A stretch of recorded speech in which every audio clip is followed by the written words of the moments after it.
The story begins in the arid sands of ancient Egypt, where a civilization thrived for thousands of years along the banks of the Nile River.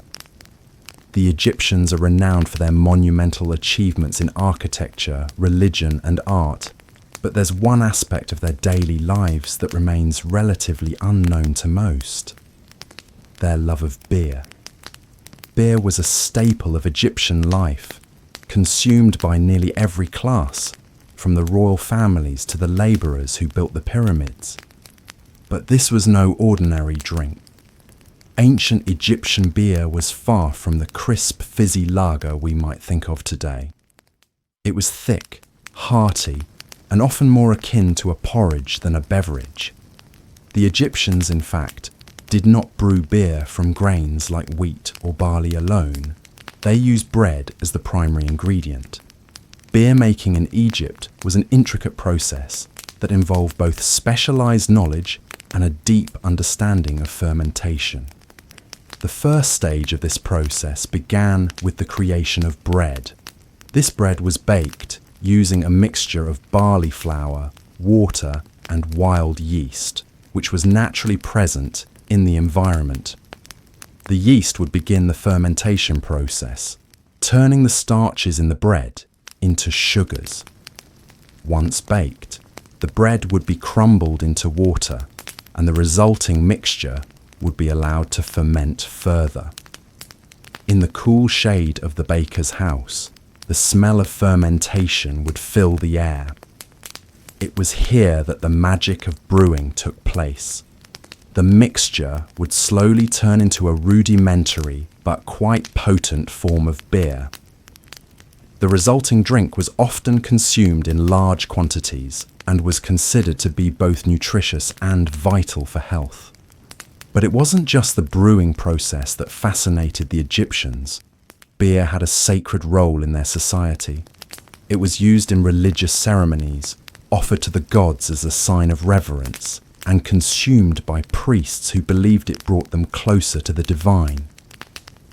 The Egyptian god Osiris, the god of agriculture and fertility, was closely associated with beer, symbolizing life and renewal in much the same way as the Nile River's annual flooding did for the land. Beer was also a tool for social cohesion. Workers on large state projects, like the construction of pyramids or temples, were often paid in beer, along with bread and other staples. The drink was inexpensive to produce and provided a caloric boost to those who drank it. For the common man, it was a drink that could be consumed throughout the day, from morning to evening. Beer, however, wasn't a simple matter of consumption. It was also a matter of law.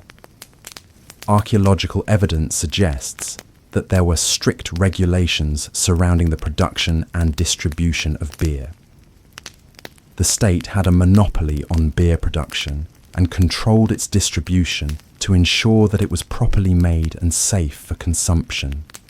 There were even officials known as beer overseers who were tasked with inspecting the quality of beer in both public and private spaces. But while beer was an integral part of Egyptian life, its production was not without challenges. The consistency of the fermentation process was key to ensuring a steady supply of beer. What happened when things went wrong? Could the beer have been a source of illness? Or did the Egyptians develop ways to mitigate these risks? As we continue the journey through the intricate world of Egyptian beer making, it's essential to understand the cultural, medical, and technological nuances that made this beverage both an essential and sometimes precarious aspect of daily life. While the process of brewing itself was fairly straightforward, the role of fermentation in ancient Egypt was much more complex than just turning bread into beer. In the days before modern sanitation and the scientific understanding of microorganisms, fermentation was a bit of a gamble. The Egyptians, however, were adept at managing this uncertainty. They used wild yeast, which naturally occurred in the air, but this introduced variability into the brewing process. Sometimes the beer could be made too strong, too weak, or in some cases, even dangerous to consume. But the Egyptians' experience and attention to detail helped them manage these risks. It was in the baker's workshop that the brewers of Egypt worked their craft, where large clay jars would be filled with the bread mixture and then sealed away to allow fermentation to take place. This fermentation process could take several days, during which time the brewing staff would constantly monitor the jars to make sure that the yeast was working its magic properly. Some historians speculate that the Egyptians knew how to adjust the process by manipulating temperature, moisture, and even the duration of fermentation to produce a drink that was reliably safe for consumption. This wasn't just about making beer, it was about creating a drink that had consistency. Without the advanced scientific tools we have today, this process was more art than science. However, the Egyptians had something we lack today, an intrinsic understanding of how the environment, the yeast, and the grains interacted. They had time-tested methods for keeping the process under control, ensuring that the beer, though rudimentary by today's standards, was drinkable. However, while beer was ubiquitous in Egypt, it wasn't always a delightful experience for all who drank it. There are records that suggest that the beer often had an overpowering taste, a thick consistency, and a strong, sour aftertaste. This might not have been unpleasant for the Egyptians, who were used to it, but it certainly would have been different from what we expect today. What was the appeal of this ancient beer beyond its nutritional value? Beer also played a significant role in Egyptian medical practices. The papyri, the ancient Egyptian medical texts, mention beer as a remedy for various ailments, ranging from digestive issues to injuries. It was thought that the fermentation process gave the drink medicinal properties, making it beneficial for the body. But could beer have been used as more than just a drink to numb the pain of a day's work? Interestingly, some scholars have suggested that beer might have been part of an ancient Egyptian diet that was based around a careful balance of nutrition and energy. When working long hours under the scorching sun, laborers were often required to consume significant amounts of calories to maintain energy. Beer, with its high caloric content, was more than just a drink. It was a food source in its own right. But perhaps the most intriguing aspect of Egyptian beer is its link to the sacred. As mentioned in section 1, beer was closely associated with the gods, especially Osiris, the god of the afterlife, agriculture, and rebirth. The ancient Egyptians believed that beer was a divine gift from the gods. In temples across the Nile Valley, beer was used in religious rituals to honor the gods and offer them sustenance. Could the drink have served a deeper, more spiritual purpose in these rituals? And was the ritual consumption of beer seen as a way of communing with the divine, or merely a social practice? Religious and royal beer consumption wasn't limited to temples and shrines. It was also part of the daily life of the Egyptian elite. Pharaohs and their courts often indulged in beer during lavish banquets, where beer was served alongside bread and fruits as part of the feast. Interestingly, records suggest that royal beer could have been flavoured with honey or dates, offering a taste far sweeter than the average brew. The royal use of beer was not solely for personal pleasure, however. There were political and ceremonial aspects tied to it. At banquets, beer was sometimes poured out as an offering to the gods, reinforcing the power and divine right of the pharaoh. Yet, despite the divine and political importance of beer, its consumption was still grounded in the everyday needs of Egyptians, from labourers in the fields to the royal elite. This parallel between the sacred and the mundane creates a striking image of a culture that embedded every part of life, including something as simple as a drink, into the fabric of their spirituality and politics. As we conclude the story of ancient Egyptian beer, it's important to reflect on how this seemingly humble beverage had profound effects on the broader world. While beer brewed from bread was deeply ingrained in Egyptian society, its influence rippled far beyond the Nile, reaching other cultures, civilizations, and even influencing the future of brewing practices around the world. The ancient Egyptians' mastery of fermentation didn't just remain confined to their borders. It spread through trade routes, cultural exchanges, and military conquests. The process of fermenting grains, whether barley or wheat, became known to surrounding civilizations, many of whom adopted and adapted the Egyptian methods for their own uses. However, it wasn't just the beer itself that had an impact. It was the techniques, the principles of brewing, and the broader cultural significance that found their way into neighboring regions. By the time the Greeks and Romans came into power, beer had already been a staple drink in the ancient world for millennia. The Greeks, in fact, recorded that the Egyptians were the first to brew beer in large quantities. However, unlike the Egyptians, the Greeks and Romans were more inclined to drink wine. While beer was considered a commoner's drink, often associated with the lower classes or foreign cultures, it was still prevalent enough that the Romans adopted brewing techniques from the Egyptians. Roman soldiers, in particular, were known to carry beer with them during their campaigns, especially when they found themselves far from wine-producing regions. As the centuries passed and the Roman Empire expanded, beer continued to spread across Europe, but it underwent a transformation along the way. The brewing process that originated in Egypt evolved over time, and by the early medieval period, the techniques were refined by European monasteries. It was here, in the cool, quiet chambers of medieval monks, that the craft of brewing as we know it today began to take shape.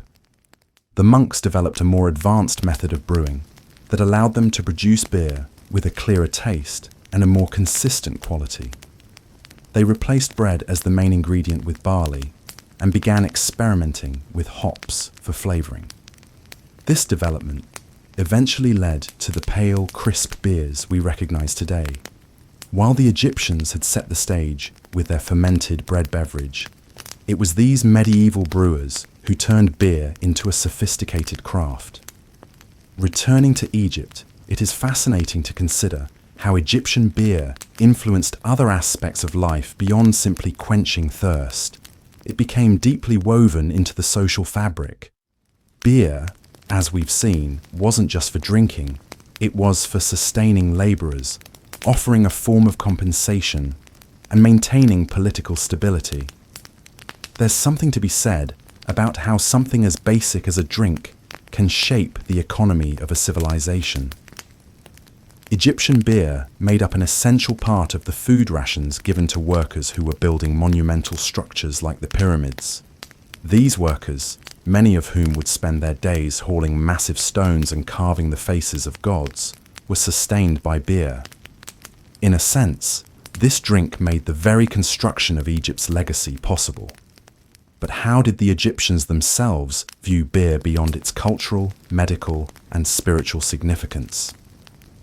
While beer was integral to society, it wasn't necessarily viewed as something exotic or rare. It was a part of everyday life, much like bread. Could this be why it never received the kind of legendary status that wine did, despite its importance? Perhaps, in their eyes, beer was simply an essential, nothing more and nothing less. In modern times, the ancient brewing techniques may seem simplistic, but there is a profound connection between the past and the present. Today's global beer industry traces its roots back to these early practices. In fact, some craft brewers continue to use ancient recipes and fermentation methods, reviving the techniques passed down through history. But what did the Egyptians think of their beer in a broader sense? Did they view it merely as a drink, Or did they see it as a tool for civilization, helping them to endure long days under the hot sun? It's also worth considering the technological limitations of ancient Egypt. What if they had access to the advanced brewing technologies we have today? How might the Egyptians have taken their craft even further? Would the ancient world have seen an entirely different approach to fermentation and brewing? As we end this exploration of Egyptian beer, it's clear that this simple drink tells us so much about the lives of those who lived thousands of years ago. Beyond its role as a beverage, beer in Egypt served as a currency, a tool for building monumental structures, a medicinal remedy, and a key element in spiritual rituals. It's a fascinating lens through which we can explore the culture, economy, and daily lives of the Egyptians, reminding us that even the most seemingly mundane parts of history, like beer, can hold incredible significance when viewed through the right lens. What can we learn from the way the Egyptians approached beer making? Is it possible that we can find similar wisdom in the overlooked aspects of our own daily lives? And how might our modern understanding of fermentation and brewing shape the future of food and drink? With that, we close the story of Egyptian beer.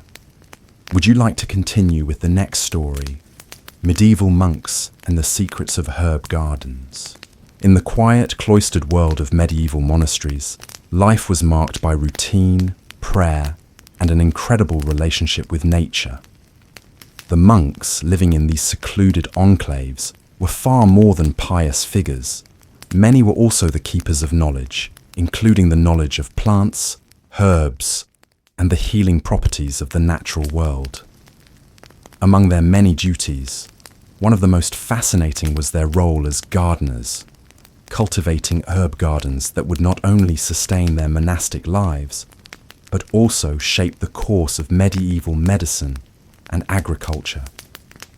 At the heart of these monasteries, nestled within the stone walls of the cloisters, were the herb gardens, a patch of earth where the monks could grow a variety of plants that were used for medicinal, culinary, and spiritual purposes. These gardens weren't just places to grow plants. They were an essential part of monastic life and the foundation of a self-sustaining community. The monks carefully tended to their gardens with great reverence, and in doing so, they played an often overlooked role in preserving knowledge about plants and their uses during a time when much of the world was in turmoil. The origins of monastic herb gardens can be traced back to the early Christian monasteries of the 5th and 6th centuries. As these religious communities grew, they sought ways to care for their own health and well-being.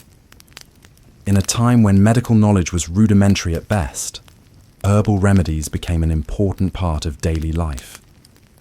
The monks, often the most educated members of society, passed on their knowledge of these remedies to the next generation, preserving a wealth of information that would later become the foundation for medieval medicine. The medieval herb garden was typically divided into sections based on the use of the plants. There would be medicinal herbs, culinary herbs, and even some plants that had spiritual significance.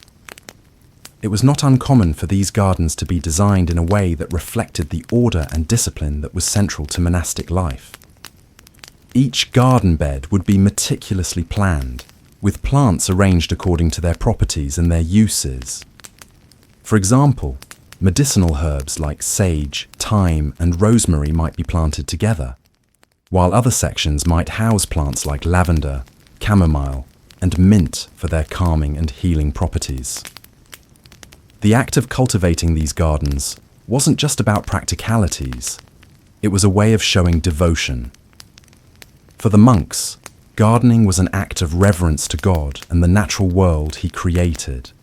Every plant was considered a gift, and the cultivation of these herbs was seen as a way of honoring the divine. In a time of great uncertainty, when diseases like the plague and other mysterious illnesses would sweep through Europe, the monks' knowledge of plants provided a sense of security and continuity. Among the most revered plants in the medieval herb garden was the simple yet powerful lavender. This fragrant purple flower was not only used for its soothing properties, but also as an essential component in medieval hygiene practices. Lavender was believed to purify the air and keep harmful spirits at bay, making it a common herb to grow in the monastery's cloisters.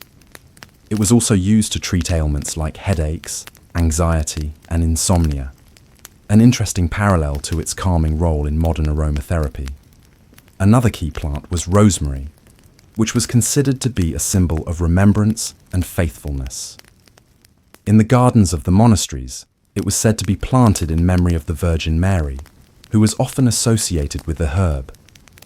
Its aromatic leaves were used in a variety of ways, from simple teas to more complex concoctions for treating respiratory issues, digestive problems, and even headaches. Rosemary was believed to possess magical properties, and its scent was thought to improve memory and concentration, traits that were valued in the monastic life, where prayer, study, and contemplation were central to the monks' duties. One of the more fascinating aspects of these herb gardens was their use in brewing. While we may associate monasteries with beer production, the role of herbs in brewing during the medieval period is often overlooked. Monastic brewers had long experimented with infusing their beers with herbs for flavour and medicinal purposes. Unlike modern beer, which is typically flavoured with hops, medieval brewers used a wide variety of plants to enhance the flavour, including juniper, yarrow, and wormwood. These herbs were also believed to have medicinal properties, with some thought to aid in digestion or improve the health of the liver. This focus on natural remedies and the cultivation of medicinal plants wasn't limited to the physical well-being of the monks. These gardens also held a deeply spiritual significance. The act of working in the garden, tending to the plants, and harvesting them for medicinal purposes was considered an act of meditation. The quiet, repetitive work of planting, watering, and caring for the herbs allowed the monks to connect with nature and with God. In fact, some monasteries even went so far as to design their gardens in such a way that they reflected the divine order of the universe. The plants were often arranged in geometric patterns, and the garden itself was seen as a microcosm of creation. But while the monks' devotion to their herb gardens was steadfast, there were challenges they faced in their work. The medieval period was fraught with disease, famine, and war, and the monks had to contend with these realities while maintaining their gardens. Despite the occasional setbacks, the monks' commitment to preserving knowledge about herbs and their uses ensured that the wisdom of ancient herbalism would continue to be passed down through generations. However, one unresolved question remains. How did the monks manage to maintain their herb gardens in times of such uncertainty? How did they secure the necessary seeds? And how did they learn to grow so many plants that were both medicinal and spiritual in nature? Was there a network of monks across Europe exchanging knowledge about plants? Or was it through trial and error that they perfected their craft? As we delve deeper into the role of medieval monks in the cultivation of herb gardens, we begin to uncover how their expertise and methods were not just the result of isolated knowledge, but a wider, often hidden network of exchange between monastic communities across Europe. These monks, despite their apparent seclusion from the world, were far from isolated when it came to the sharing of knowledge, especially when it came to herbs and plants. Their ability to maintain thriving herb gardens and continue growing essential medicinal plants in times of plague and war is a testament to their resilience, ingenuity, and collaboration. Monastic herb gardens were often located in a monastic cloister or the immediate area surrounding a monastery. These gardens were designed with both function and symbolism in mind. In addition to medicinal plants like rosemary, thyme, and sage, monks cultivated a variety of vegetables, fruits, and even flowers, which were used in everything from meals to spiritual rituals. The diversity of plants in these gardens was a reflection of the monks' understanding that nature was not only a source of sustenance, but also a means of bringing order to the chaotic world around them. A key aspect of these gardens was the practice of hortus conclusus, or the enclosed garden, a concept that dates back to the early medieval period. This enclosed garden, often walled or surrounded by hedges, was a controlled environment where monks could experiment with growing and cultivating plants.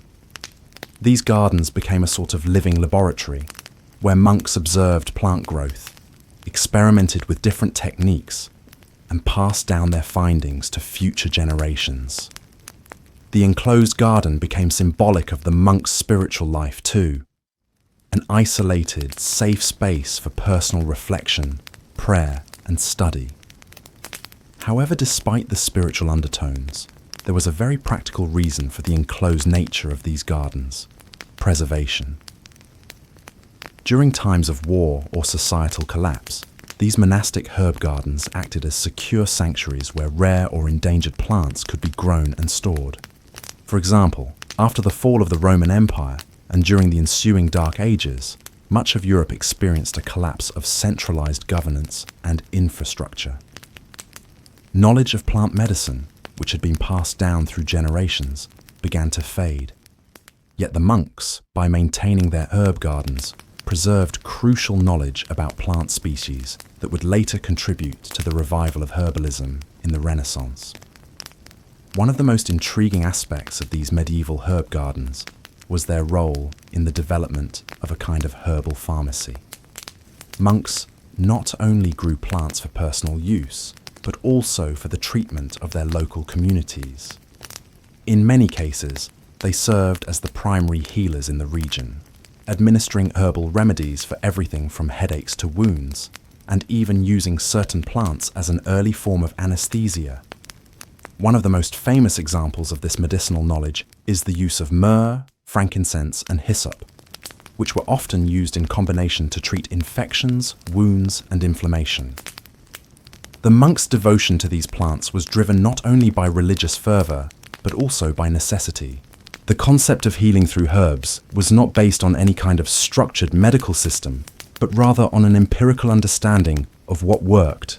The recipes for certain remedies were passed down in written form, often in illuminated manuscripts, which recorded detailed instructions for the use of various herbs and plants. These manuscripts, which were painstakingly transcribed by hand, became one of the cornerstones of medieval medical knowledge. They weren't just medical texts, they were practical guides, meant for immediate use by the monks and anyone who might seek their assistance. Moreover, the preservation of these texts became especially important during the early medieval period, when many classical Greek and Roman medical writings were lost to time. In fact, much of the ancient world's knowledge of botany, medicine, and herbology was kept alive by the monasteries. These manuscripts contain detailed descriptions of plant species, their properties, and how they were to be prepared and consumed. Through the careful work of monks in their gardens and scriptoriums, the herbal knowledge of the ancients was not only preserved, but expanded upon. For instance, the famous work of Hildegard of Bingen, a 12th century abbess, naturalist, and healer, draws heavily from the medieval herb garden tradition. Hildegard wrote extensively about the healing properties of plants, many of which she had personally grown or studied in the gardens of her abbey. Her writings influenced generations of herbalists and doctors, and many of the plants she described, like lavender, thyme, and rosemary, remain staples in modern herbal medicine.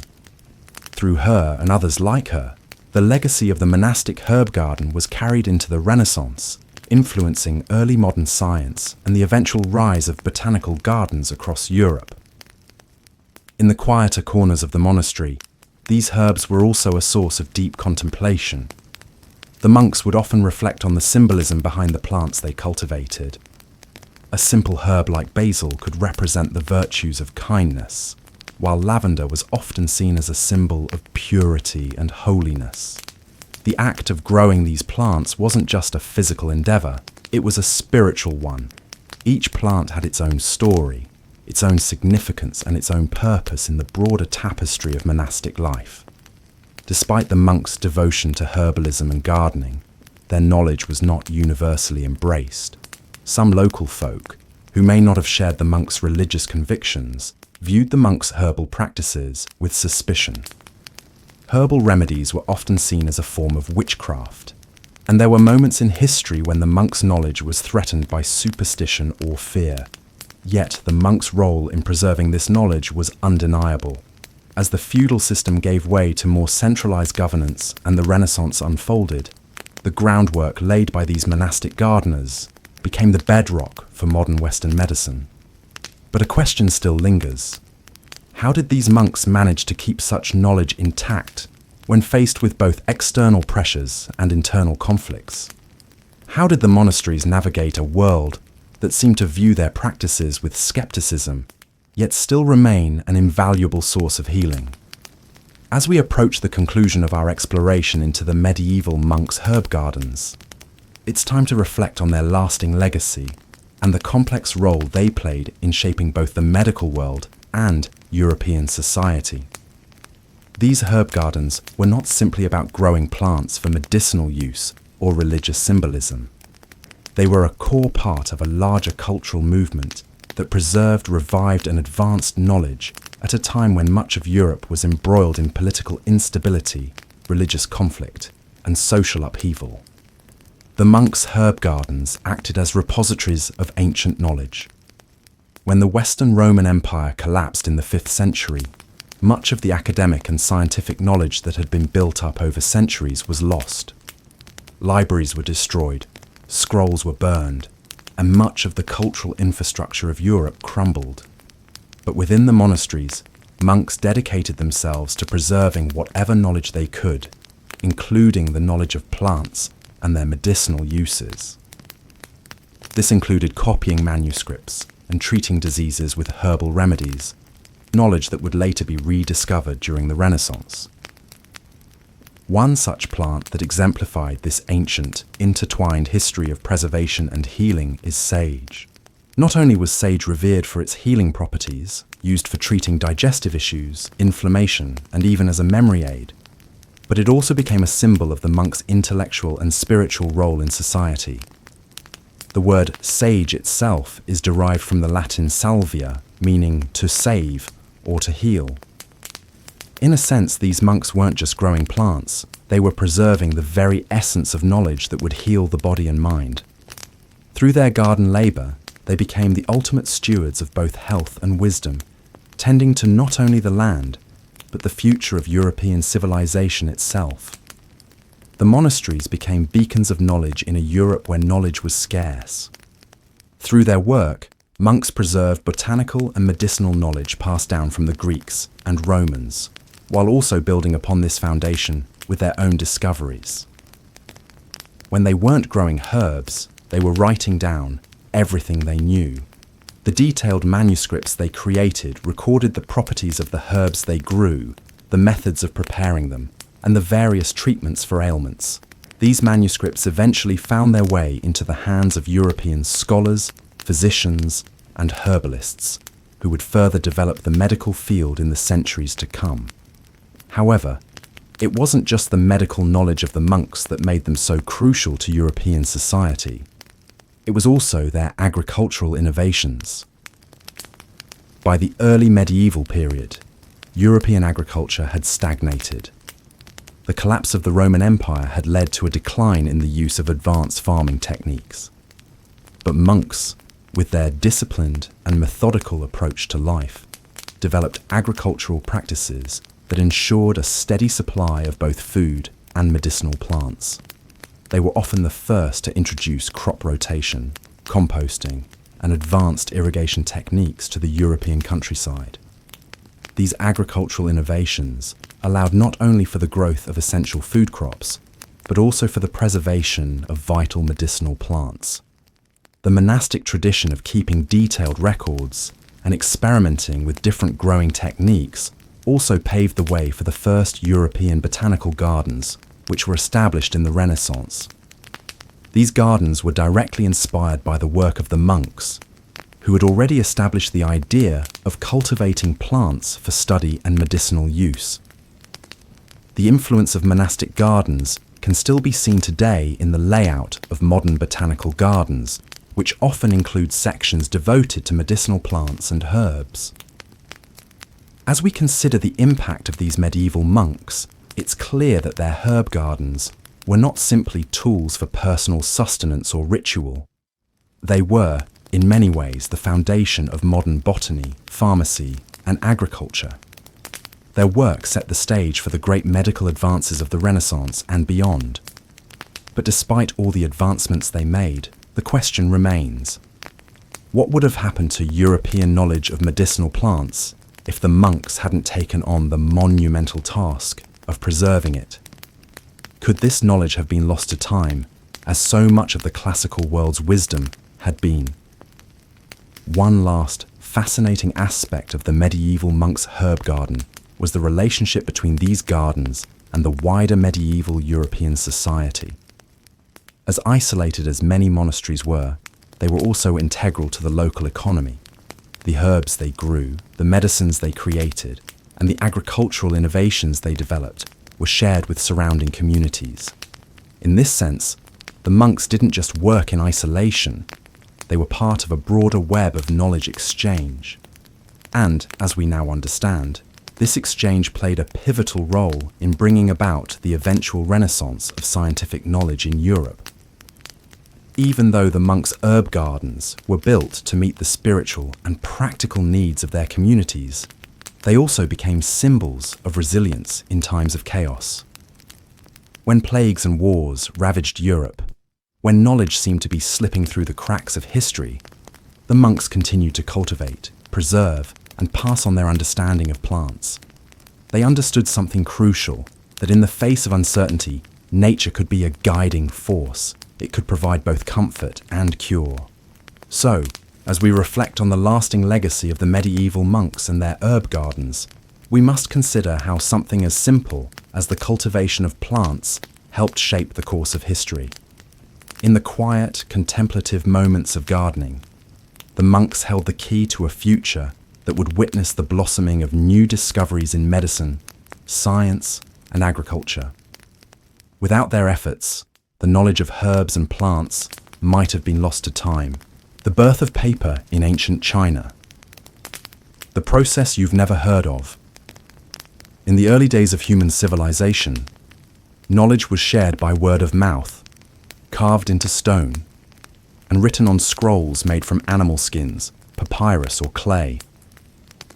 However, the invention that revolutionized the way people communicated, preserved information, and shared ideas was one of the simplest yet most profound: paper. This seemingly mundane substance, which we now take for granted, has a history steeped in ingenuity, trial, and error. Its origins lie in ancient China, where a remarkable innovation unfolded under the watchful eyes of court officials, scholars, and artisans. The invention of paper as we know it today, in the 2nd century CE, was not the result of a sudden leap of genius, but rather a series of incremental discoveries, technological advancements, and cultural developments. The path from parchment and bamboo scrolls to the soft, pliable material we rely on was anything but straightforward. The story begins with a man named Kai Lun, a Chinese eunuch and court official during the Han Dynasty, who is often credited with the formal invention of paper in 105 CE.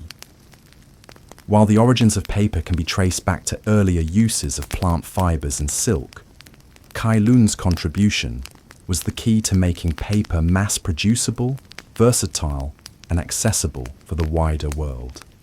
But it was not only Kai Lun who played a part in this monumental shift. His invention built upon earlier experiments in making writing surfaces from plants like hemp, bamboo, and rags. The idea of using fibers from plants wasn't new, but it was the process of turning those fibers into a thin, flexible sheet that Kai Lun perfected. What Kai Lun's invention provided was a solution to the limitations of earlier writing materials. Before paper, the Chinese used bamboo strips or silk, which were expensive, difficult to manage, and cumbersome. Bamboo, for example, was heavy and not very portable, making it an impractical choice for mass communication. Silk, though lighter and more refined, was costly and only available to the wealthier classes. The average scholar, merchant, or farmer couldn't afford such luxury. Paper, however, could be made from readily available plant fibers, making it an ideal material for all levels of society. In the earlier stages of papermaking, the process was a labor-intensive and often messy affair.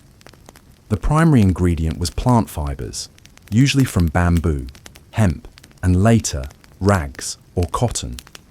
These fibers would first need to be softened, broken down, and then mixed with water to create a pulp.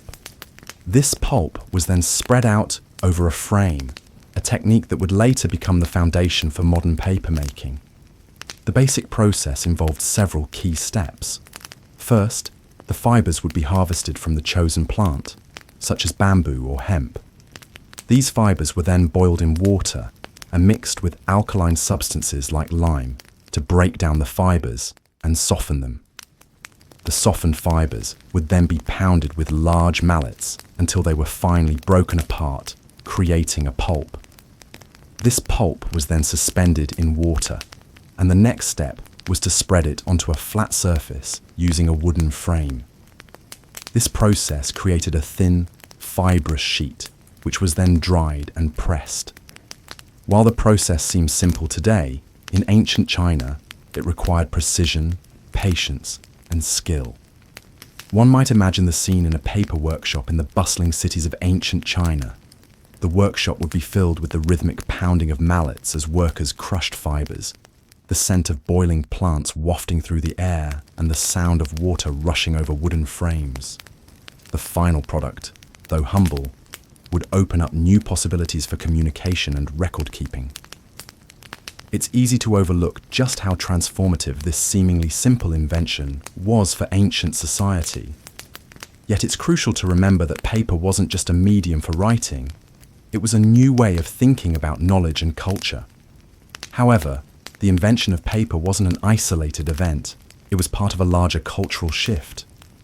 The Han Dynasty was a time of great technological innovation, and Kai Lun's papermaking process was just one of many inventions that transformed Chinese society. Paper, along with innovations like the seismograph, the crossbow, and the wheelbarrow, played a crucial role in the development of the Chinese Empire. Paper was not just a tool for record keeping, it was a tool for the preservation and dissemination of knowledge. It allowed scholars to record their thoughts, share ideas, and pass down history in a way that was previously impossible. But the question remains: how did the knowledge of papermaking spread so quickly throughout the empire? And why was it so readily adopted by the Chinese? Was it the practicality of the material itself? Or did paper symbolize something more? Something that connected the Chinese people to a broader vision of progress and cultural flourishing? The birth of paper in ancient China. The process. You've never heard of the spread of paper making across ancient China wasn't a sudden explosion, but rather a gradual adoption driven by its practical benefits. Paper was a transformative technology, one that slowly worked its way into various aspects of Chinese life and culture, forever changing how information was recorded, preserved, and shared. By examining how papermaking expanded throughout the empire, we can uncover how this humble material influenced not just the production of documents, but also the functioning of society itself. As word of Kai Lun's process spread through imperial China, the adoption of paper was almost immediate in the imperial court. By the late Han Dynasty, the Chinese government began to use paper for official documents, replacing earlier, more cumbersome materials like bamboo and silk. This allowed for a much more efficient administrative system. Bureaucrats could now keep detailed records of taxes, soldiers, and trade, creating a level of organization that was previously impossible. Paper proved to be an excellent material for writing, far more practical and cost-effective than the materials it replaced. However, it wasn't just in government records that paper found its place. Over time, it began to be used in literature, art, and religion. Early Chinese poets, philosophers, and historians took advantage of the newfound accessibility of paper to record their thoughts and ideas. The ability to write down complex thoughts in a much more convenient form led to a flowering of Chinese literature during the Han Dynasty and beyond. The famous historian Sima Qian, for example, would have written his monumental work, Records of the Grand Historian, on paper, something unimaginable when using bamboo or silk. What is particularly fascinating about the early use of paper in China is the role it played in the spread of Buddhism. As Buddhism began to take root in China, paper was used to produce religious texts, allowing monks and scholars to reproduce sacred writings more easily and in greater quantities than ever before. The production of Buddhist scriptures was a monumental task, requiring not only spiritual devotion, but also the physical process of copying texts. The spread of paper allowed Buddhist teachings to spread quickly and efficiently throughout China, later influencing other parts of Asia and eventually the rest of the world. This was the beginning of paper's role in the preservation and dissemination of religious and philosophical texts, a role that would expand to include the works of the Renaissance, the scientific revolution, and beyond. The early use of paper also had a profound impact on Chinese art.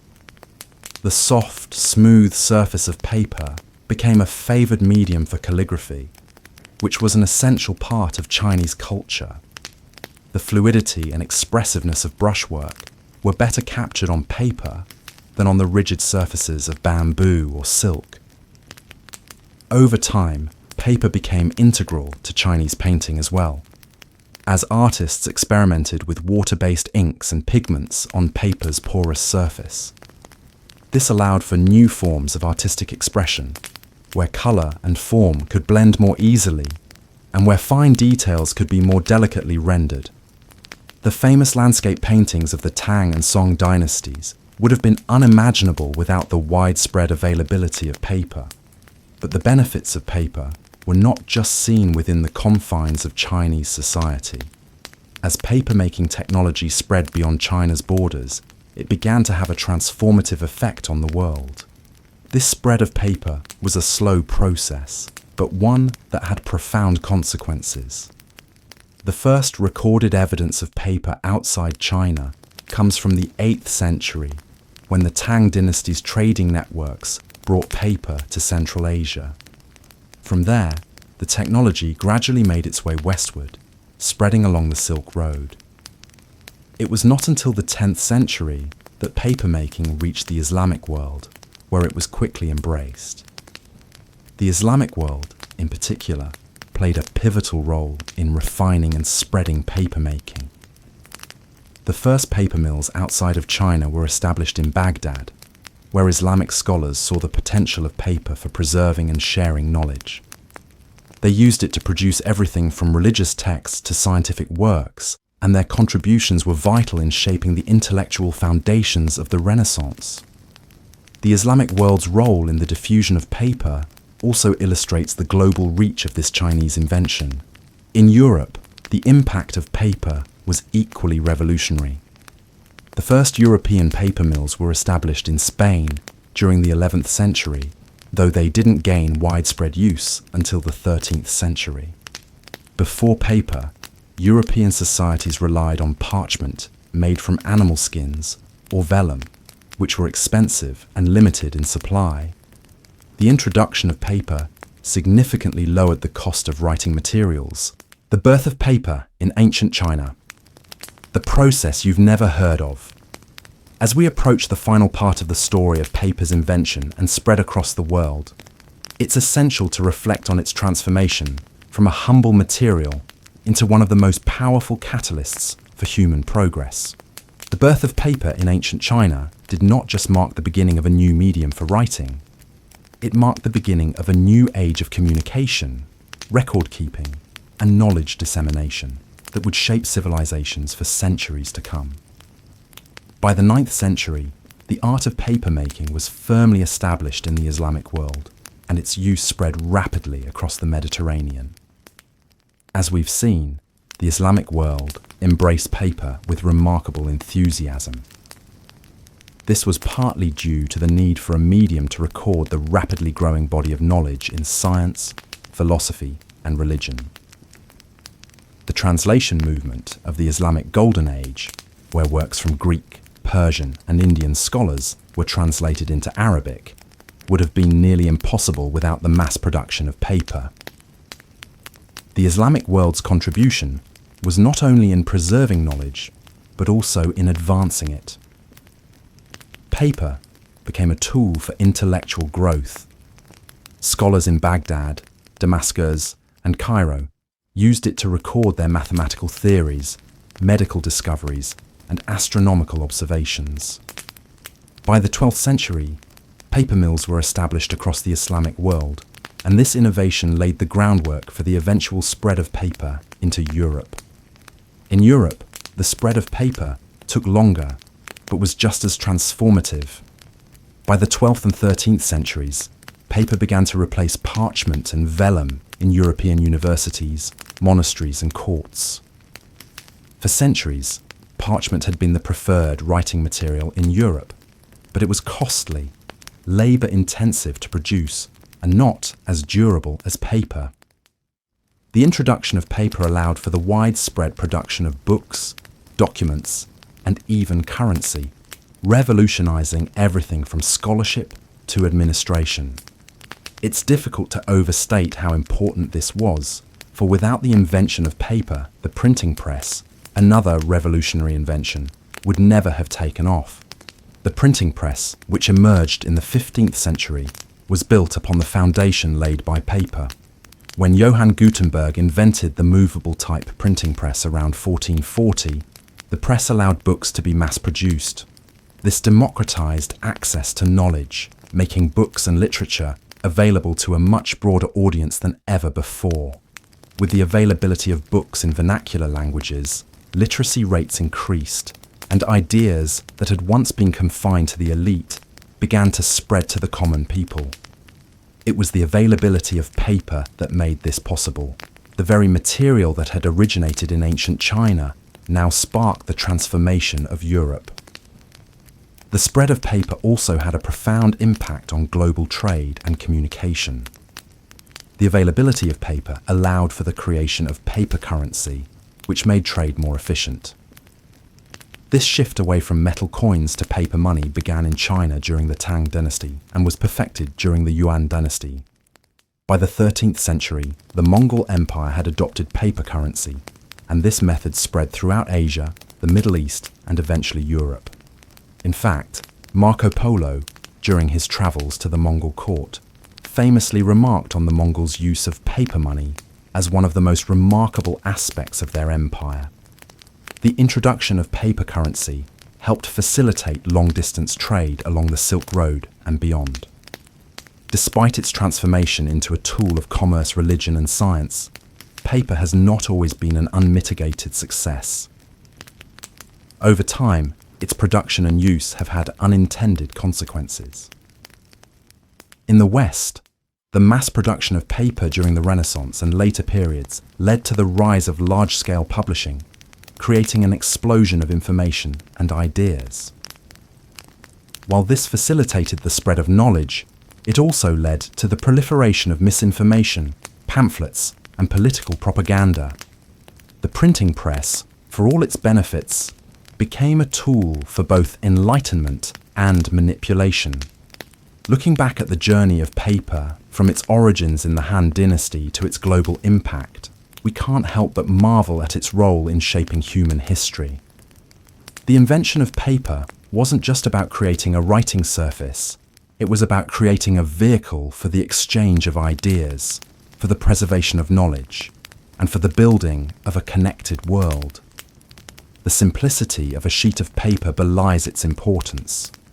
It has carried with it the works of philosophers, scientists, politicians, and poets, all of whom have shaped the trajectory of human civilization.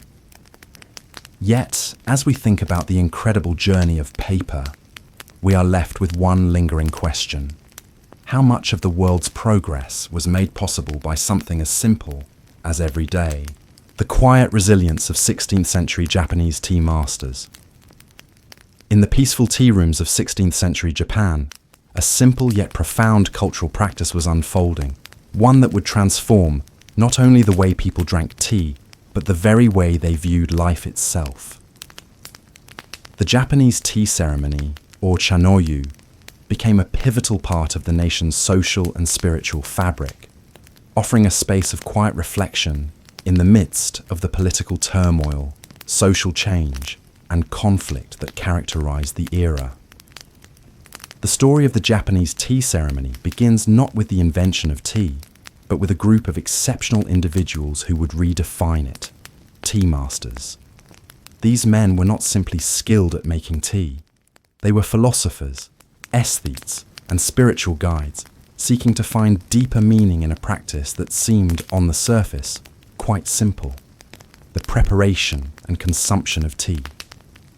Tea, brought to Japan from China by Buddhist monks in the 9th century, had already undergone transformations in Japan's early centuries, but it was in the late 16th century that a group of remarkable figures took the art of tea to new heights.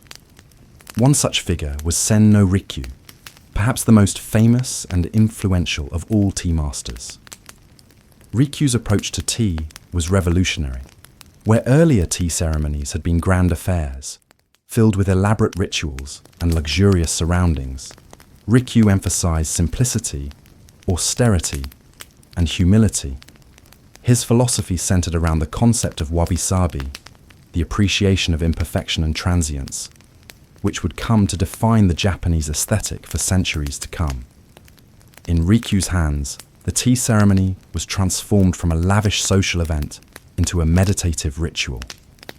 He introduced new principles that became the foundation of the tea ceremony: harmony, biue, respect, kei, purity, sei, and tranquility, jaku. These principles were reflected not only in the preparation of the tea itself, but in the very design of the space in which it took place. The tea room was no longer a grand hall, but a small, often rustic space that embodied simplicity and nature. The utensils were chosen for their beauty and simplicity, and the decorations were minimal, emphasizing the natural beauty of the surroundings. Rikyu's teachings were rooted in Zen Buddhist philosophy, which emphasized mindfulness and presence. Tea, in his view, was not just a drink, it was a way of being. Every movement in the tea ceremony was deliberate and intentional, from the careful preparation of the tea to the way the tea bowl was presented to the guest. The act of drinking tea became a form of meditation, an opportunity to pause, reflect, and experience the present moment fully. This focus on mindfulness, the quiet ritual of preparation, and the aesthetic beauty of simplicity helped to shape a cultural identity that valued restraint over excess and stillness over noise. The influence of Sen no Rikyu on the tea ceremony was immense, but he was not the only tea master to leave his mark. His contemporaries, such as Takeno-ju and Kitaoji Rosanjin, also played crucial roles in refining and expanding the practice of tea. Ju, for instance, was known for his attention to the spiritual and philosophical aspects of tea, encouraging his students to focus on the inner meaning of the ceremony rather than on external appearances. Rosanjin, on the other hand, was a master who emphasized the connection between the tea ceremony and the culinary arts, seeing the preparation of food and drink as an integral part of the spiritual experience. The tea masters of the 16th century were deeply connected to their cultural and political environments. Japan during this time was in the midst of the Sengoku Jidai, or the Warring States period, a time of near constant warfare and political upheaval. The country was divided into rival factions, each vying for control. Amidst this turmoil, the tea masters emerged as important figures, not just in the world of aesthetics, but in the political sphere as well. The tea ceremony became a space where political power was subtly negotiated, and tea gatherings often served as a way for warlords, samurais, and merchants to form alliances, settle disputes, or even gain favour. The tea ceremony itself became a tool of diplomacy. Tea gatherings were hosted by powerful figures like Oda Nobunaga and Toyotomi Hideyoshi, two of the most famous warlords of the period. For these men, tea gatherings were more than just a chance to relax. They were opportunities to showcase their power and wealth, as well as to earn the respect of their peers. But despite the political overtones, the core of the tea ceremony, as taught by the masters like Rikyū, remained one of humility, simplicity, and introspection.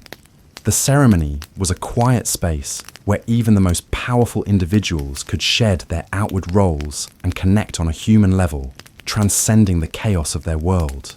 The quiet resilience of 16th century Japanese tea masters.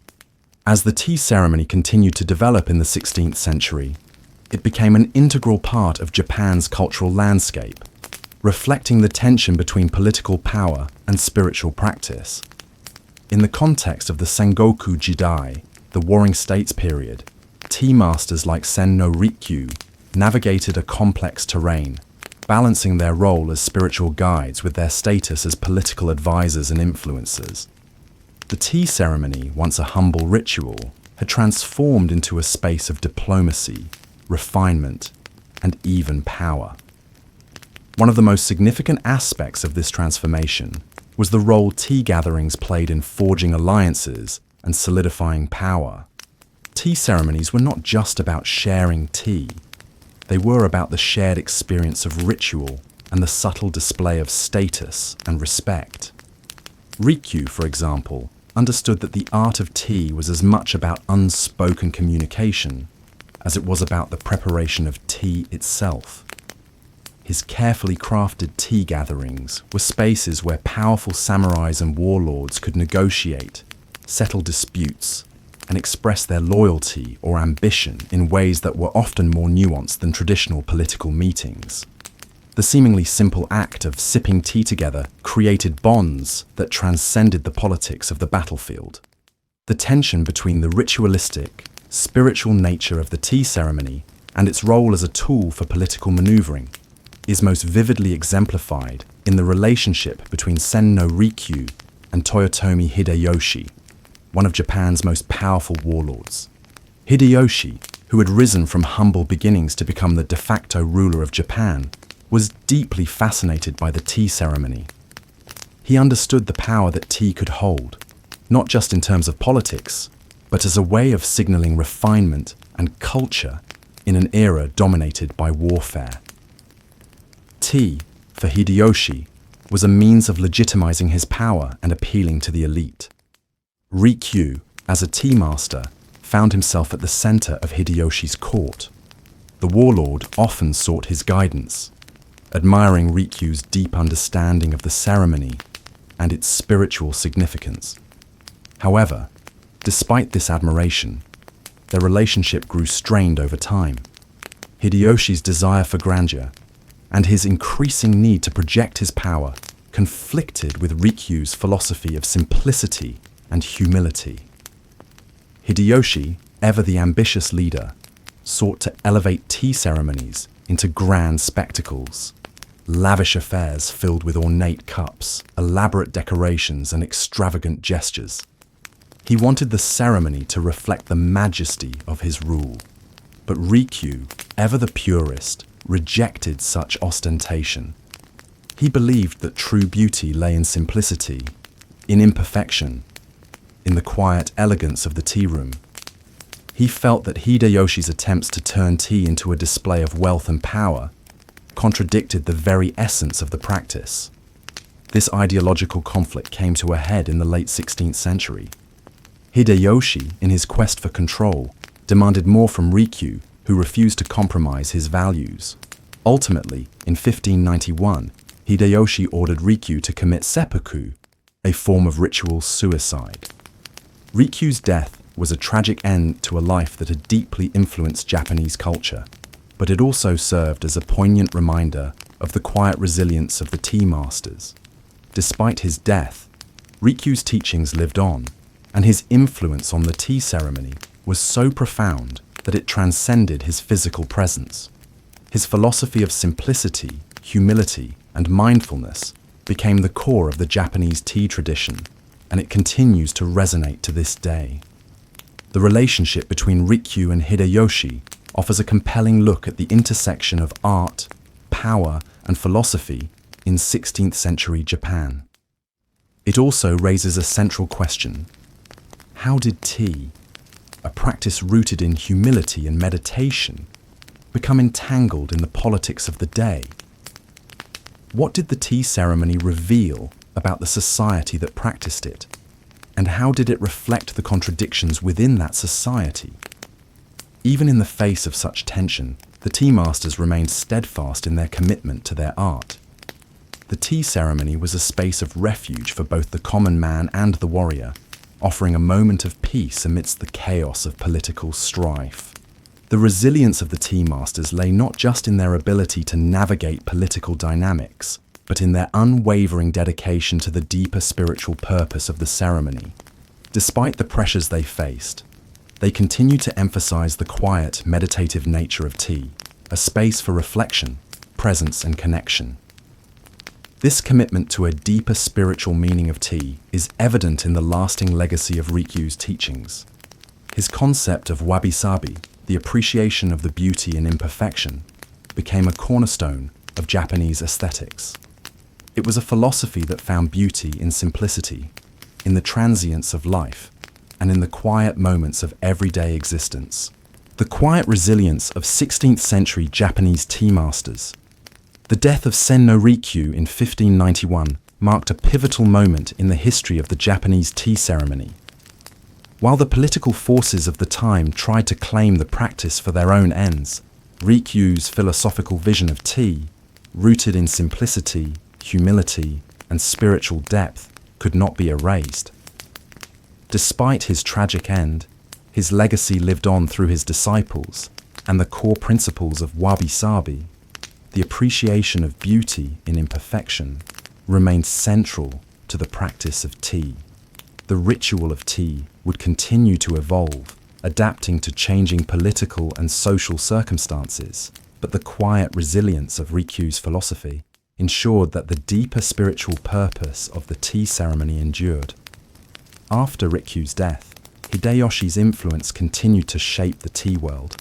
However, Hideyoshi's personal desires for grandeur and power could not suppress the profound shift that Rikyu had initiated in the practice. As Hideyoshi's successors, like Tokugawa Ieyasu, took control and established the Tokugawa shogunate in the early 17th century, the tea ceremony continued to be integral to Japanese culture, even as the political landscape shifted towards stability. Under the Tokugawa shogunate, tea grew even more important, becoming an essential cultural and social ritual for the elite, and gaining a more formalized, structured role within the samurai class. Despite the emphasis on simplicity in Rikyu's teachings, tea also began to acquire a more formal, codified aspect during the Tokugawa period. The chanoyu grew into an exclusive practice, with tea gatherings being reserved for those in power or high society. Yet, the deeper spiritual meaning of the ceremony, the ability to find peace in the midst of daily life, continued to resonate with those who took the time to learn the art of tea. The tea masters, though sometimes entwined with politics, never fully abandoned the teachings of Rikyu. They preserved his legacy by continuing to teach tea as a means of mindfulness, of finding beauty in the ordinary, and of connecting with others through a shared ritual of quiet contemplation. The rise of the Tokugawa shogunate also meant that Japan entered a long period of relative peace, known as the Edo period, 1603 to 1868. This peace allowed for the flourishing of the arts, and the tea ceremony, though formalized, continued to play an important role in the culture of the time. During this period, Chanoyu became more sophisticated, with the tea masters refining their methods and creating a greater variety of utensils, styles of tea bowls, and settings for the ceremonies. The physical space of the tea room, the choice of utensils, and the careful arrangement of objects became an art form in itself, a visual representation of the harmony that the ceremony sought to create. Even as tea became more formalized and institutionalized, its deeper significance was never lost. In fact, Chanoyu evolved into a means of communicating and reinforcing social status, but also of reminding people of the transient nature of life. The tea ceremony, by embracing imperfection and transience, held a mirror to the fleeting nature of human existence. The wabi-sabi aesthetic encouraged participants to reflect on their own mortality, the fleeting nature of beauty, and the impermanence of power. The tea room, with its minimalist design and quiet serenity, was a space where one could confront the fragility of life while experiencing the joy of the present moment. What's most remarkable about the continued practice of tea during the Tokugawa period is its quiet resistance to the growing pressures of excess and grandeur. While the powerful and the wealthy increasingly sought to imbue the tea ceremony with luxury and ostentation, the essence of wabi-sabi remained in the hands of the dedicated tea masters.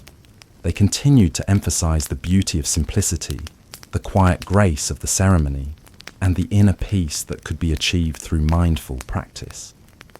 Tea rooms continued to be places where people could escape from the demands of the outside world, finding solace in the rituals and the beauty of the humble objects that surrounded them. However, as the tea ceremony became more institutionalized and associated with the elite, it also began to face a new set of challenges. One significant question emerged: was the true spirit of the tea ceremony, its focus on humility, simplicity, and mindfulness, being lost in the pursuit of status and luxury? As the tea ceremony became more formalized, some began to wonder whether it had strayed too far from its roots, becoming yet another marker of class and power. The question of whether tea, in its formalized state, still retained the essence of Rikyu's teachings, its quiet, introspective nature, remained a subject of debate. How Romans used concrete to build an empire. The mighty Roman Empire, stretching from the sandy shores of North Africa to the misty hills of Britannia, was built on more than just the might of its legions or the brilliance of its leaders. It was built on concrete, the revolutionary building material that allowed Rome to construct some of the most enduring and impressive structures in human history. From the Colosseum and the Pantheon to aqueducts and baths, Roman concrete changed the face of architecture and engineering, laying the foundation for much of modern infrastructure. In ancient Rome, concrete was not just a material for buildings, it was the very backbone of their architectural ambition. The Romans, known for their extraordinary engineering feats, used concrete in ways that had never been done before, transforming the ancient world. Unlike the stone buildings of earlier civilizations, which required massive quantities of labor and resources to move heavy stones into place, Roman concrete allowed them to construct massive structures with far less effort and with greater flexibility and durability. But how did the Romans discover such a revolutionary material? And how did they manage to make it so effective? The story of Roman concrete begins with the opus caementitium, as the Romans called it, which was a mixture of volcanic ash, known as pozzolana, lime, or quicklime, and water. This mix of ingredients created a paste that could be molded into almost any shape and hardened over time, forming a material stronger and more durable than anything that had come before it. The volcanic ash, which the Romans found in abundance around the Bay of Naples, gave the concrete its distinctive qualities. When combined with lime and water, the pozzolana reacted in a way that allowed the mixture to set underwater, making it an ideal choice for building ports, harbours and bridges. What made Roman concrete truly remarkable, however, was its ability to withstand the test of time. In fact, Roman concrete structures have survived for over 2,000 years, far outlasting many modern concrete structures that begin to deteriorate within a few decades. This durability was largely due to the unique chemical reaction between the volcanic ash and the lime, which created a crystalline structure that made the concrete more resistant to cracking and erosion. This ability to resist the forces of nature, whether it be the harsh sea waves crashing against harbour walls or the weight of centuries pressing down on aqueducts, was one of the reasons Roman concrete became so essential to their engineering feats. The Romans used concrete in nearly every aspect of their architectural endeavours. The most famous examples of Roman concrete are undoubtedly the monumental buildings that still stand today, like the Pantheon, with its massive unreinforced concrete dome, and the Colosseum, whose exterior walls were constructed using a combination of stone and concrete. The Pantheon, built between 118 and 125 CE during Emperor Hadrian's reign, remains the largest unreinforced concrete dome in the world. Its design, with its oculus at the top and gradually decreasing thickness of the dome as it rises, shows the advanced understanding the Romans had of structural engineering. The fact that it has withstood the tests of time, earthquakes, and the elements is a testament to the ingenuity of Roman engineers. Concrete also allowed the Romans to create a new kind of urban space. The Romans were pioneers in the use of vaulting, the technique of constructing curved ceilings and roofs. By using concrete, they could create massive vaulted spaces, such as the vast interior of the baths of Caracalla, or the expansive halls of the Basilica of Maxentius and Constantine. These vaulted structures not only allowed for the construction of enormous public buildings, but also revolutionized the way Romans thought about space and how they organized their cities. The use of concrete allowed for more open, airy spaces that were not bound by the limitations of traditional stone construction. In addition to grand public buildings, the Romans also used concrete in their everyday infrastructure. Roman roads, for example, were often constructed with a layer of concrete beneath the stone paving, allowing them to be more durable and resistant to the elements. Roman aqueducts, which carried water over long distances to supply the cities with fresh water, were built using concrete to create strong, lasting foundations and arches. These engineering marvels, which spanned valleys and rivers, were constructed with such precision and durability that many are still standing and functioning today, thousands of years later.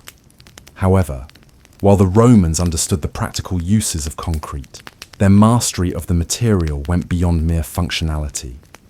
The aesthetic considerations of concrete were also important to them. How Romans used concrete to build an empire. As we continue to explore the incredible role of Roman concrete in shaping the empire, it's essential to understand not only the materials and techniques used, but also the broader social, economic, and political impact that the use of concrete had on Roman civilization. The versatility and durability of concrete gave Rome a distinct advantage over other ancient cultures, allowing the empire to expand its reach and influence. From monumental buildings to infrastructure, concrete became the backbone of Rome's architectural identity, allowing the Romans to create an empire that would endure for centuries. One of the most important factors in the success of Roman concrete was its ability to be used in a variety of contexts, each of which played a vital role in Roman society. In the world of urban planning, concrete allowed the Romans to create complex networks of infrastructure that were unparalleled in the ancient world. Roads, bridges, and aqueducts all relied on concrete as the foundational material, and their efficiency and durability made it possible for the empire to expand and maintain control over vast territories. Roman roads, in particular, were a key element in the empire's success. The famous Roman road network, which spanned across Europe, North Africa, and Asia, allowed Roman legions to travel quickly and efficiently, facilitating military control, trade, and communication. Roads were constructed with multiple layers, often starting with a base of concrete, followed by crushed stone and gravel. This durable foundation ensured that Roman roads could withstand the test of time and the harshest conditions, even in regions with extreme climates or geographical challenges. The Roman road system not only facilitated the movement of troops, but also helped to unify the empire by connecting its provinces and facilitating the exchange of goods, culture, and ideas. Roman aqueducts, another major achievement of Roman engineering, were also constructed with concrete. These massive water systems were built to transport water from distant sources to Roman cities, providing fresh water for drinking, bathing, irrigation, and public fountains. The construction of aqueducts required not only technical expertise, but also the ability to engineer structures that could withstand the elements and endure for centuries. The use of concrete in the construction of aqueducts allowed for the creation of vast arches and bridges, some of which still stand today, such as the Pont du Gard in France and the Aqua Claudia in Rome. These aqueducts not only provided a vital resource to Roman cities, but also symbolized the Roman commitment to urban development and public welfare. In addition to roads and aqueducts, concrete was used in the construction of some of the most iconic structures of Roman architecture. The Colosseum, perhaps the most famous Roman building, was made possible by the use of concrete. The Colosseum, completed in 80 CE, was an engineering marvel, an immense amphitheatre capable of seating up to 50,000 spectators. Its elliptical design and multi-level structure relied heavily on concrete, which allowed for the creation of large open spaces without the need for excessive columns or supports. The Colosseum's concrete construction allowed it to be not only functional, but also aesthetically impressive, showcasing the Roman mastery of both engineering and design. The use of concrete also had a profound impact on the construction of Roman baths. The Romans built elaborate bathing complexes, or thermae, that were not only places for personal hygiene, but also centres of social activity. The baths of Caracalla, one of the largest and most impressive bathhouses in Rome, were constructed with concrete and featured grand vaulted ceilings, extensive water systems, and large open spaces for bathing, exercise, and relaxation. The ability to build vast open spaces with concrete allowed for the creation of these monumental structures, which were central to Roman social life. While Roman concrete was used primarily for large-scale public works, it also had an important role in private buildings. Wealthy Roman citizens used concrete to construct villas, domed houses, and other private residences. The use of concrete in domestic architecture allowed for the creation of open, airy spaces that were both functional and aesthetically pleasing. In particular, Roman domes, such as the one at the Pantheon, became iconic features of Roman architecture. The Pantheon, completed in 125 CE during Emperor Hadrian's reign, features a massive unreinforced concrete dome, which remains the largest of its kind in the world. The ingenuity behind the dome's construction, gradually decreasing the thickness of the concrete as the structure rises, demonstrates the Romans' advanced understanding of engineering and material science. How Romans used concrete to build an empire. As we continue to explore the incredible role of Roman concrete in shaping the empire, it's essential to understand not only the materials and techniques used, but also the broader social, economic, and political impact that the use of concrete had on Roman civilization. The versatility and durability of concrete gave Rome a distinct advantage over other ancient cultures, allowing the empire to expand its reach and influence. From monumental buildings to infrastructure, concrete became the backbone of Rome's architectural identity, allowing the Romans to create an empire that would endure for centuries. One of the most important factors in the success of Roman concrete was its ability to be used in a variety of contexts, each of which played a vital role in Roman society. In the world of urban planning, concrete allowed the Romans to create complex networks of infrastructure that were unparalleled in the ancient world.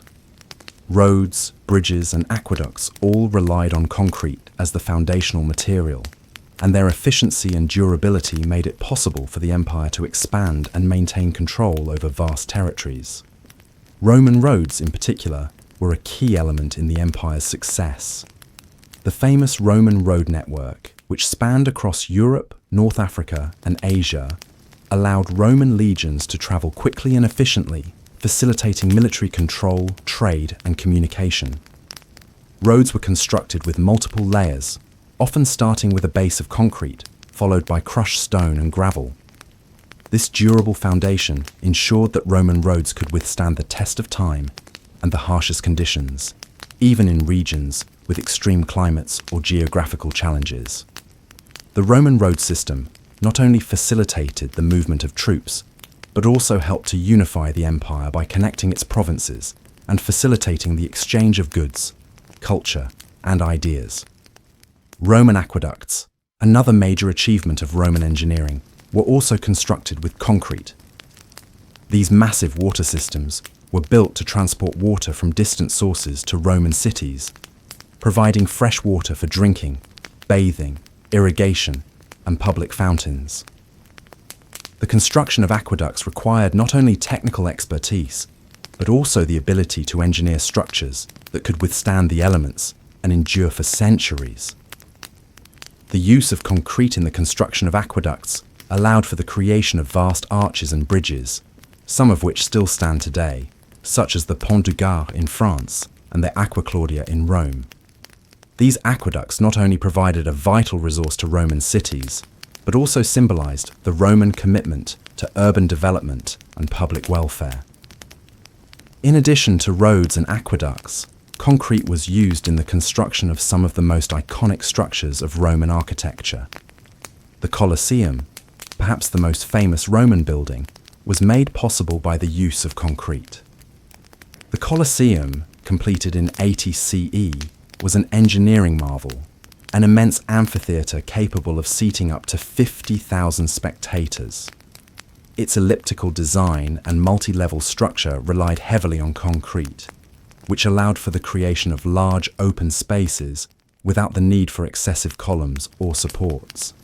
The Colosseum's concrete construction allowed it to be not only functional, but also aesthetically impressive, showcasing the Roman mastery of both engineering and design.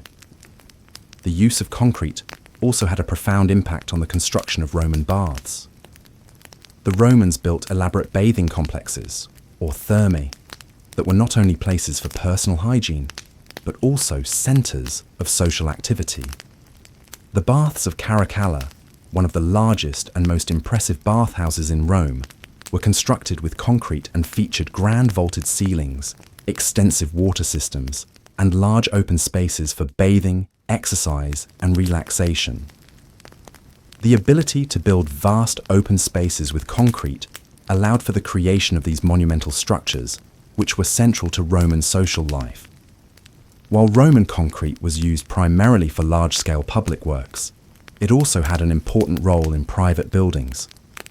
Wealthy Roman citizens used concrete to construct villas, domed houses, and other private residences. The use of concrete in domestic architecture allowed for the creation of open, airy spaces that were both functional and aesthetically pleasing. In particular, Roman domes, such as the one at the Pantheon, became iconic features of Roman architecture. The Pantheon, completed in 125 CE during Emperor Hadrian's reign, features a massive unreinforced concrete dome, which remains the largest of its kind in the world. The ingenuity behind the dome's construction, gradually decreasing the thickness of the concrete as the structure rises, demonstrates the Romans' advanced understanding of engineering and material science. The strangest Roman superstitions.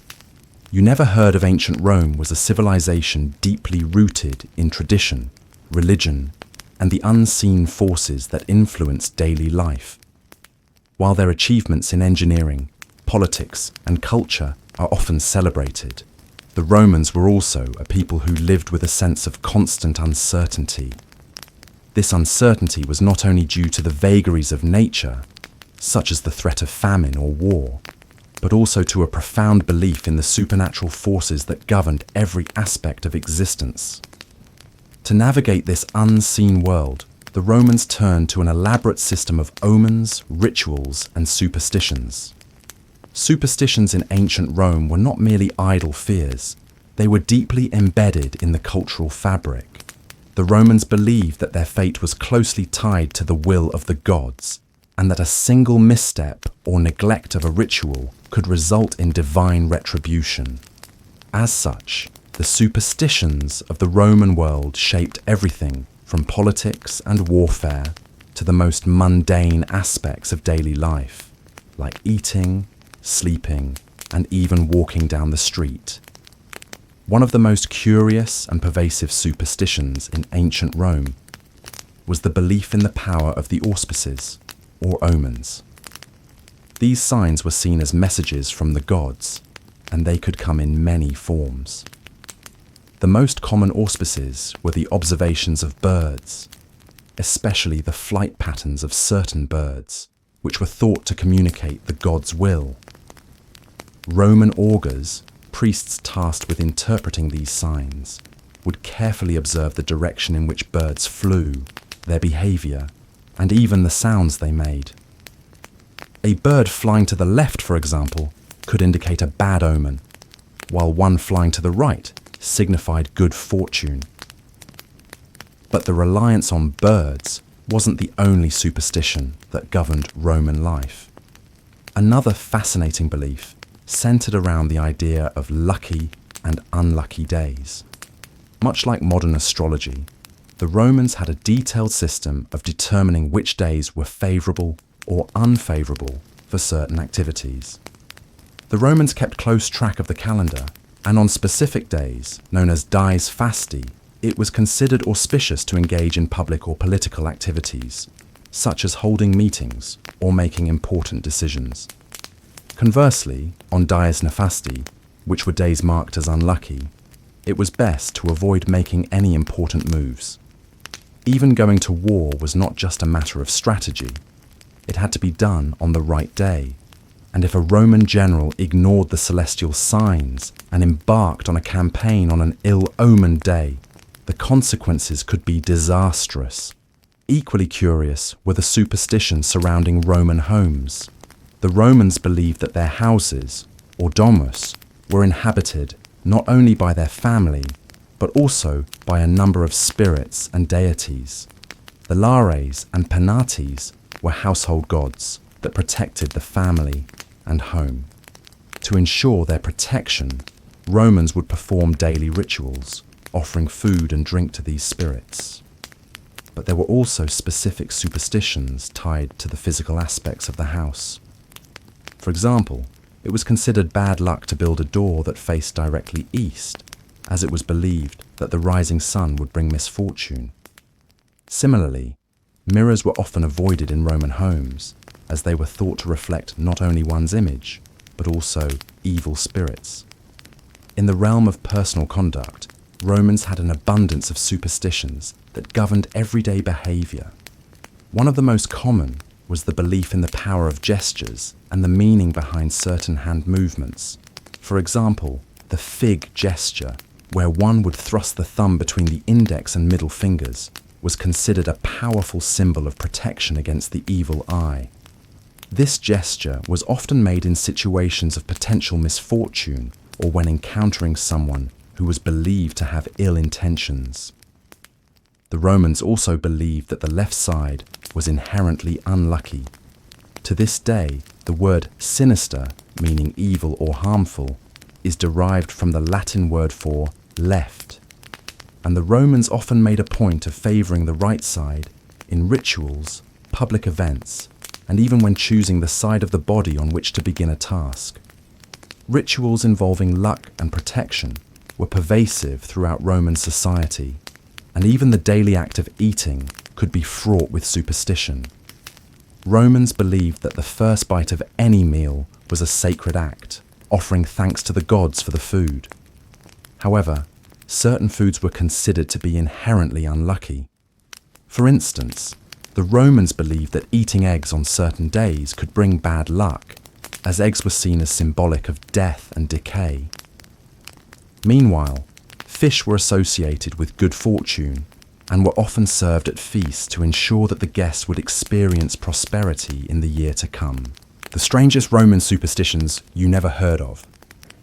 As we delve deeper into the world of Roman superstitions, it's clear that their beliefs permeated every aspect of daily life, from mundane tasks to grand events. Superstitions, rituals, and omens were not just small quirks of culture. They were critical in shaping Roman decision-making, social practices, and the very fabric of Roman society. The sheer variety of superstitions that existed in ancient Rome reveals much about the Roman mindset, their relationship with the divine, and their attempt to make sense of a chaotic world. One of the more fascinating and peculiar Roman superstitions revolved around the act of naming. The Romans believed that the name given to a child could influence their destiny. To ensure a child had a favorable future, parents would often turn to auspices, rituals that looked for signs and omens to predict the child's future path. One of the most common superstitions associated with names was the nomenclator, a slave who would announce the name of the child at birth. The first word spoken after the child's name was often considered an omen for the child's life. If a visitor had a particularly negative or unfortunate interaction when the child's name was spoken, it could be seen as a bad omen, casting a shadow over the child's future. This superstition was particularly important for the elite families of Rome, whose descendants were expected to carry on their name with honor and distinction. In fact, the practice of naming children was so deeply ingrained in Roman culture that it wasn't uncommon for certain names to be considered lucky or unlucky, depending on their association with previous historical figures or gods. Names that echoed those of past Roman heroes or gods were considered auspicious, while others, linked to dishonor or failure, might be avoided altogether. In addition to naming, the Romans held strong beliefs about specific times, seasons, and events. The idea of lucky and unlucky days was pervasive, and certain months or even individual days on the calendar were considered highly auspicious or profoundly unlucky. For example, the Ides of March, the 15th of March, was a day marked by ominous superstitions, particularly due to the assassination of Julius Caesar in 44 BCE. After Caesar's death, the Ides of March became a day of foreboding and misfortune, forever etched in Roman collective memory as a day of betrayal and bloodshed. Roman emperors, aware of the significance of certain dates, often used omens, religious rituals, and the consultation of priests to avoid events on those days that might reflect poorly on their reign.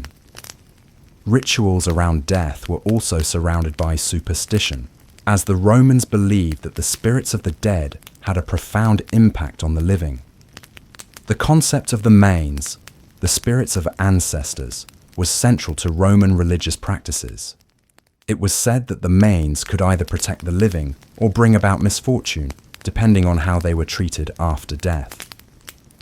To ensure the spirits did not turn vengeful, Roman families would perform specific rites, including making offerings of food and wine. The most important ritual was the Parentalia, a 9-day festival held in February to honor deceased family members. During this time, the living would visit the graves of their ancestors, offer prayers, and make sacrifices to appease the spirits and ensure the family's continued prosperity. Moreover, the dead were believed to have an active role in influencing the success of public events, especially the performance of theatre or gladiatorial games.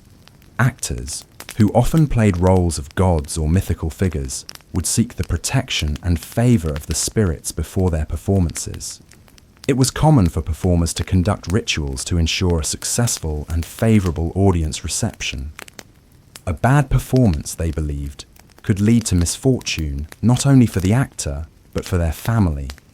Similarly, gladiators before entering the arena would perform rituals, offering prayers to various gods, hoping to secure victory and, most importantly, survival.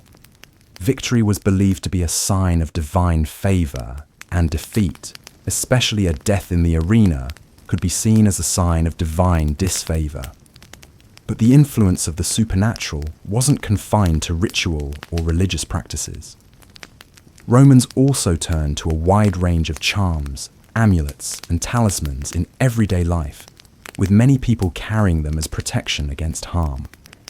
The bulla, a pendant worn by children, was a common protective charm. Made of gold or leather, it was worn by Roman boys from birth until they reached adulthood, to ward off evil spirits and bad luck. Once the child reached adulthood, the bulla would be dedicated to the household gods in a ritualistic act of gratitude for the child's survival and well-being. The craft of medieval castle construction. More than just stone and mortar, medieval castles, with their imposing stone walls, towering keeps, and expansive courtyards, are among the most iconic symbols of the Middle Ages. To the modern eye, they seem like relics of an era dominated by chivalry, feudalism, and constant warfare. Yet behind their imposing facades and seemingly impenetrable structures lies a remarkable story of craftsmanship, ingenuity, and an evolving understanding of engineering and design. The art of building a medieval castle was not simply about piling stone upon stone. It was a complex, multifaceted process that required knowledge of materials, architectural principles, and defensive strategies. Castles were not just homes for lords or symbols of power. They were carefully constructed fortresses designed to withstand sieges, protect inhabitants, and display the authority of the ruling class. But the process of designing and building a castle involved far more than just military considerations. It was a blend of art, science, and practicality. The origins of the medieval castle can be traced back to the 9th and 10th centuries, when the first fortifications were built by European nobility in response to the need for protection during a time of political instability and frequent raids. Early castles were relatively simple structures, typically constructed from wood and earth. They were often placed on elevated ground, such as hilltops or the edges of rivers, to provide natural defense and enhance visibility. These early castles were simple motte and bailey structures, consisting of a wooden tower, the motte, built atop a man-made mound, the motte, and surrounded by a walled courtyard, the bailey. While functional, these early fortifications were vulnerable to fire and decay. As the centuries passed and warfare became more sophisticated, so too did the design of castles. By the 12th century, the advent of stone construction heralded a new era in castle building. Stone castles were far more durable and capable of withstanding the pressure of siege warfare, which had become more common as European armies grew larger and more organized. The first stone castles were often built to mimic the basic design of earlier wooden fortifications, but with much more permanence and strength. Stone construction posed a significant challenge to medieval architects and craftsmen. Quarrying, transporting, and cutting stone were labour-intensive processes, and only the wealthiest lords could afford such a grand undertaking. A single castle could require thousands of tons of stone, and the process of building one could take decades. The stone was often quarried locally to minimise transportation costs, and the type of stone used depended on the region. In Northern Europe, for example, builders favoured granite or sandstone, while in Southern Europe, limestone was often used. Each type of stone had its own characteristics, and master masons had to understand the properties of their materials to ensure the integrity of the structure. But the real skill of medieval castle building lay not only in the material used, but also in the design and engineering behind the walls, towers, and gates. A castle was a complex structure designed to serve multiple purposes: defense, residence, administration, and often a center of commerce. Every element of the castle had to be carefully planned to balance both functionality and protection. The outermost part of the castle was the defensive perimeter, usually surrounded by a deep ditch or moat, which would be filled with water or left dry depending on local conditions. This was often the first line of defense against attackers, as it was designed to prevent direct access to the castle walls. In some cases, the moat was further reinforced with drawbridges, which could be raised and lowered to control access, and portcullises, large metal grills that could be dropped into place to block the entrance. The walls of the castle itself were another marvel of medieval engineering. The thick stone walls were designed to withstand the force of battering rams and siege engines, while the towers, or keeps, provided an elevated vantage point for archers and defenders to repel invaders. The castle walls were often reinforced with buttresses, external supports that helped distribute the weight and prevent the walls from collapsing under pressure. These buttresses were particularly useful in the construction of large multi-story towers, and were an early form of what would later be known as flying buttresses in Gothic architecture. One of the most significant features of medieval castles was the keep, a large fortified tower that served as the residence of the lord and his family. The keep was the heart of the castle, often located at the highest point, with thick stone walls that could be up to 10 feet thick in some cases. The craft of medieval castle construction. More than just stone and mortar. Medieval castles, with their imposing stone walls, towering keeps, and expansive courtyards, are among the most iconic symbols of the Middle Ages. To the modern eye, they seem like relics of an era dominated by chivalry, feudalism, and constant warfare. Yet behind their imposing facades and seemingly impenetrable structures lies a remarkable story of craftsmanship, ingenuity, and an evolving understanding of engineering and design. The art of building a medieval castle was not simply about piling stone upon stone. It was a complex, multifaceted process that required knowledge of materials, architectural principles, and defensive strategies. Castles were not just homes for lords or symbols of power. They were carefully constructed fortresses designed to withstand sieges, protect inhabitants, and display the authority of the ruling class. But the process of designing and building a castle involved far more than just military considerations. It was a blend of art, science, and practicality. The origins of the medieval castle can be traced back to the 9th and 10th centuries, when the first fortifications were built by European nobility in response to the need for protection during a time of political instability and frequent raids. Early castles were relatively simple structures, typically constructed from wood and earth. They were often placed on elevated ground, such as hilltops or the edges of rivers, to provide natural defense and enhance visibility. These early castles were simple motte and bailey structures, consisting of a wooden tower, the motte, built atop a man-made mound, the motte, and surrounded by a walled courtyard, the bailey. While functional, these early fortifications were vulnerable to fire and decay. As the centuries passed and warfare became more sophisticated, so too did the design of castles. By the 12th century, the advent of stone construction heralded a new era in castle building. Stone castles were far more durable and capable of withstanding the pressure of siege warfare, which had become more common as European armies grew larger and more organized. The first stone castles were often built to mimic the basic design of earlier wooden fortifications, but with much more permanence and strength. Stone construction posed a significant challenge to medieval architects and craftsmen. Quarrying, transporting, and cutting stone were labor-intensive processes, and only the wealthiest lords could afford such a grand undertaking. A single castle could require thousands of tons of stone, and the process of building one could take decades. The stone was often quarried locally to minimize transportation costs, and the type of stone used depended on the region. In Northern Europe, for example, builders favored granite or sandstone, while in Southern Europe, limestone was often used. Each type of stone had its own characteristics, and master masons had to understand the properties of their materials to ensure the integrity of the structure. But the real skill of medieval castle building lay not only in the material used, but also in the design and engineering behind the walls, towers, and gates.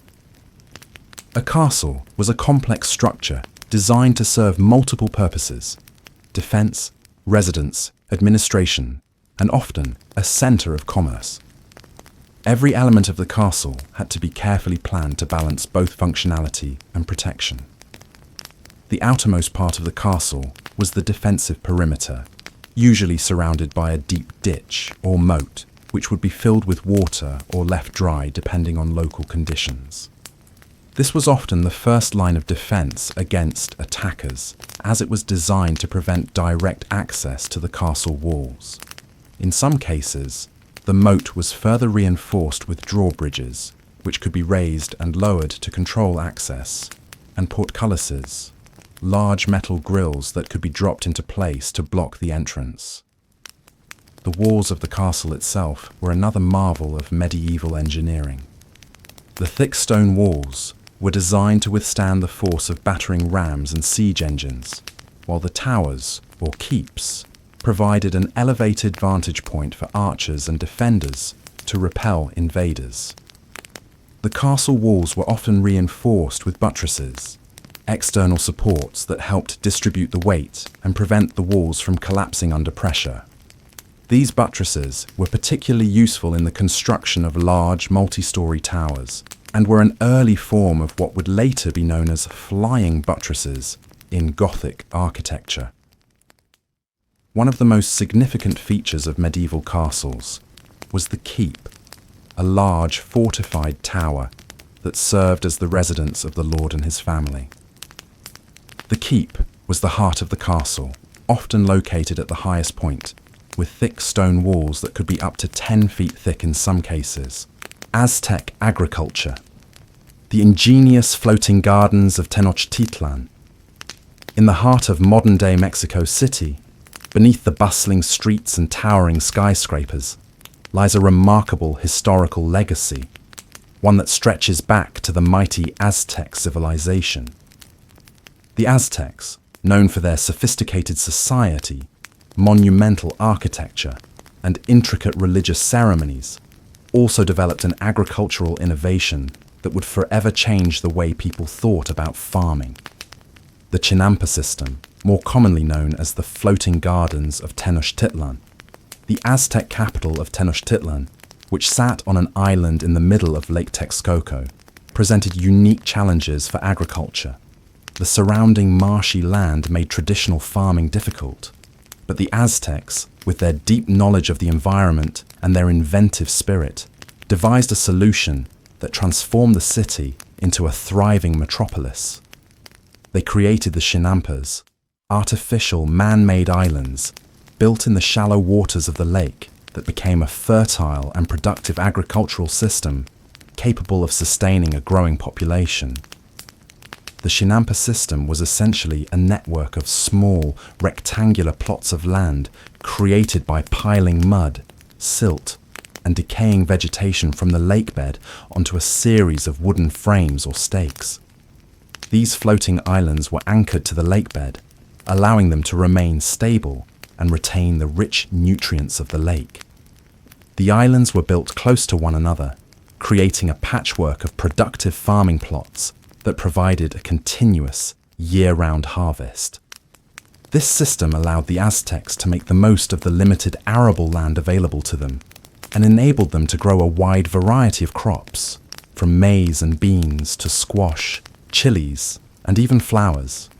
But the ingenuity of the Chinampa system didn't just lie in its use of floating plots of land. It also rested in its design and its relationship to the natural environment. The Aztecs were keenly aware of the cycles of water, nutrients, and plant growth, and they built their chinampas in a way that maximized these natural cycles. The system used the natural flow of water to irrigate the crops, and the nutrient-rich lake silt created an environment where plants could flourish without the need for artificial fertilizers. The Aztecs also practiced crop rotation, planting different crops on each plot to maintain soil fertility. The use of raised beds helped control water levels and prevent the crops from becoming waterlogged, and they also allowed for better drainage during the rainy season. One of the most fascinating aspects of the chinampa system was the fact that it was incredibly sustainable. Unlike many modern agricultural practices that deplete the land of its nutrients over time, the Aztec chinampas were designed to be self-sustaining. The surrounding water acted as a natural irrigation system, and the organic material that was used to create the chinampas gradually decomposed, enriching the soil and allowing the land to remain fertile for years. This remarkable system allowed the Aztecs to feed their population, which may have numbered as many as 200,000 or more, while preserving the environment around them. The Aztecs were not the only civilization to make use of wetlands for agriculture, but their chinampas were perhaps the most advanced. This system allowed them to produce a variety of crops to sustain their complex society, and the abundance of food supported not only the city's population, but also the elaborate markets and trade networks that flourished within Tenochtitlan. The food produced on the chinampas was so abundant that it could be traded with other regions of the empire, ensuring a steady supply of goods and helping to strengthen the Aztec economy. However, the chinampas weren't just used for practical purposes. They were also deeply embedded in the cultural and religious life of the Aztecs. The Aztec worldview was rooted in a deep connection to nature, and the chinampas, as artificial creations, were seen as a way to harmonize human ingenuity with the natural world. The fertility of the land was considered a gift from the gods, and the act of farming was viewed as a sacred duty. The agricultural festivals, such as the Tlachtli, a harvest celebration, often involved elaborate rituals, including offerings of food, flowers, and even human sacrifices, to ensure that the gods would continue to bless the land and provide abundance. Tenochtitlan itself was a magnificent city, built on the foundations of these floating gardens. The canals that crisscrossed the city, which were an extension of the chinampa system, allowed goods and people to move throughout the urban landscape. The city was a stunning example of urban planning, where agriculture, commerce, and spirituality were all interwoven. Aztec agriculture, the ingenious floating gardens of Tenochtitlan. As we continue our exploration of the Aztec chinampa system, it's important to delve deeper into its lasting impact on the Aztec way of life and its complex relationship with the natural world. The floating gardens of Tenochtitlan were not merely an agricultural feat. They were a sophisticated response to the challenges of living in a lakeside city that was constantly at risk of flooding and environmental shifts. The creations and maintenance of these chinampas were reflections of the Aztecs' profound understanding of their environment, and they demonstrate an enduring lesson about sustainability and the delicate balance between human activity and nature.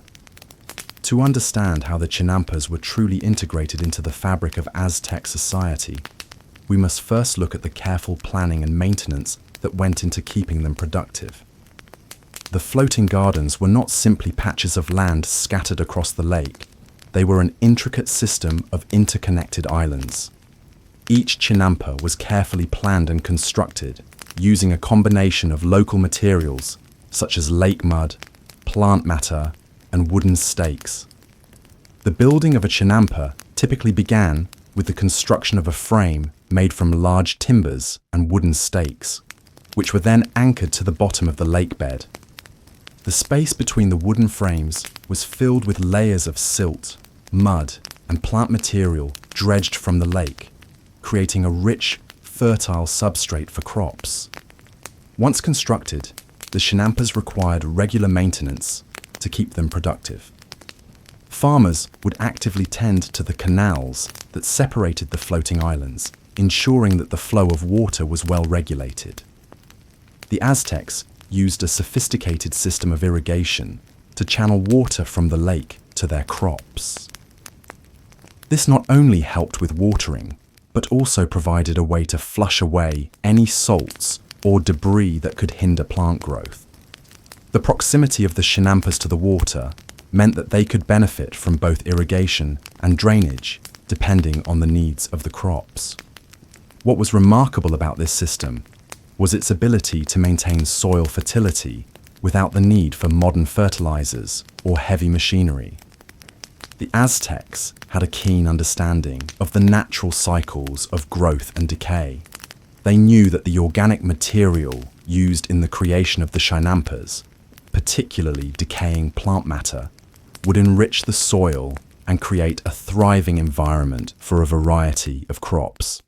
The careful management of the canals ensured that the nutrients from the lake and from organic decomposition were effectively distributed, making the chinampas self-sustaining for years. The Aztecs also practiced crop rotation, alternating between different types of crops to avoid soil depletion, and used the chinampas for growing a wide range of produce, from staple foods like maize and beans to specialty crops like chili peppers, tomatoes, and even flowers used for religious rituals. Beyond food production, the chinampa system had a cultural and spiritual significance for the Aztecs. Agriculture for the Aztecs was not just a means of survival, it was a deeply sacred practice. The fertility of the land was viewed as a gift from the gods, and farming was considered a divine duty. The work done on the chinampas was connected to the broader religious and cosmological beliefs that governed every aspect of Aztec life. It was believed that the gods, especially Tlaloc, the god of rain and fertility, played an active role in ensuring the success of crops. This belief was reflected in the numerous agricultural festivals and ceremonies held throughout the year, where offerings of food, flowers, and even human sacrifices were made in honor of the gods. The Aztecs saw the cycles of planting, growth, and harvest as part of a larger cosmic rhythm, with each season marked by specific rituals meant to ensure the continued fertility of the land. In addition to their agricultural importance, the chinampas played a central role in the social structure of Tenochtitlan. The lake, with its floating islands, was the heart of the city, and the people living near the chinampas were engaged in not only farming, but also trade, craftsmanship, and politics. Tenochtitlan itself was a marvel of urban planning, with canals dividing the city into neighborhoods, or calpulli, each of which had its own chinampas, markets, and communal spaces. The canals were used for transportation, with boats carrying goods to and from the markets, making the chinampas integral to the city's economy. The residents of Tenochtitlan had a close relationship with the chinampas, and ownership of a piece of these fertile islands was a valuable asset. Each chinampa was maintained by the family or community that lived near it, but the productivity of the land meant that the surrounding population depended on it for sustenance. The forgotten role of women in medieval craft guilds. Medieval Europe is often seen through the lens of chivalry, knights, and kings, with women occupying limited and well-defined roles within society. However, beneath this familiar narrative lies a largely forgotten aspect of medieval life: the important contributions of women to the craft guilds that were the backbone of the medieval economy. While history often focuses on the more prominent roles men played in politics and warfare, the story of women in craft guilds paints a richer picture of medieval society, one where women were not only present, but were key contributors to the prosperity and success of local economies. The craft guilds of the Middle Ages were powerful institutions that governed the production of goods, from textiles to metalwork, pottery to brewing. Guilds were formed by groups of artisans and merchants who sought to protect their craft and their livelihoods, ensuring quality standards, regulating trade practices, and providing mutual support. Though men dominated the leadership of these guilds, women were far from absent in the world of medieval craftsmanship. In fact, women played significant roles as artisans, traders, and business owners within these guilds, although their contributions have often been overlooked or underrepresented in historical accounts. The roles women held in these guilds varied depending on the region, the type of craft, and the period, but they were most commonly involved in textile-related crafts, such as spinning, weaving, and sewing. Women were particularly active in the production of cloth, which was a central commodity in the medieval economy. The wool industry, in particular, was a thriving sector, and women were essential to the process of transforming raw wool into finished fabric. In many towns and villages, women worked alongside men, carding, spinning, and weaving the wool that would be dyed and sold in local markets. In larger cities, guilds were formed around specific trades, and women often held positions within these guilds. However, women's involvement in guilds was typically more indirect than that of their male counterparts. Women were often excluded from the formal ranks of guild membership, but could still participate in the guild's activities as part of the domestic economy. Many women worked within their households, where they produced goods that were sold by their husbands or male family members. For example, women who were married to male guild members often worked as assistants or helpers, contributing to the family business. These women often worked in roles that required expertise, such as designing intricate tapestries, fine embroidery, or leather goods. But they were often unacknowledged by guild records, which were dominated by male names. One of the most interesting aspects of medieval craft guilds is the relationship between women and the apprenticeship system. In many cases, young women were trained in specific crafts from an early age, often by their mothers or female relatives. They learned the techniques necessary to work in the same craft as the men, but the path to official guild membership was often blocked. Though some women were able to run their own workshops and even act as business owners, they rarely had the same access to the protections and privileges granted to men in guilds. In some regions, however, women were able to form their own female-only guilds. These were typically organized around crafts that were more domestic in nature, such as embroidery, weaving, and brewing. The guilds for women were often smaller and less formal than those of the men, but they provided a platform for women to exchange ideas, trade goods, and support one another in a male-dominated economy. While women's roles in the craft guilds were often overshadowed by the more visible positions of men, there were notable exceptions. In some towns, women managed entire workshops and were responsible for training apprentices. These women were often widows whose husbands had passed away, leaving them with the responsibility of continuing the family business. In these cases, women took on the leadership of their guilds, running successful operations that contributed significantly to the local economy. Women were particularly influential in the brewing and textile industries, where their expertise in both the craft itself and the management of business affairs allowed them to navigate the patriarchal structures of medieval society. The role of women in guilds was also significant in the context of religious guilds. Religious guilds, which were dedicated to charitable work and the worship of saints, often provided women with a platform to participate in communal activities outside of the household. These guilds were often involved in organizing festivals, pilgrimages, and religious services, and women played central roles in the administration and operation of these events. The forgotten role of women in medieval craft guilds. Medieval Europe is often seen through the lens of chivalry, knights, and kings, with women occupying limited and well-defined roles within society. However, beneath this familiar narrative lies a largely forgotten aspect of medieval life: the important contributions of women to the craft guilds that were the backbone of the medieval economy. While history often focuses on the more prominent roles men played in politics and warfare, the story of women in craft guilds paints a richer picture of medieval society, one where women were not only present, but were key contributors to the prosperity and success of local economies. The craft guilds of the Middle Ages were powerful institutions that governed the production of goods, from textiles to metalwork, pottery to brewing. Guilds were formed by groups of artisans and merchants who sought to protect their craft and their livelihoods, ensuring quality standards, regulating trade practices, and providing mutual support. Though men dominated the leadership of these guilds, women were far from absent in the world of medieval craftsmanship.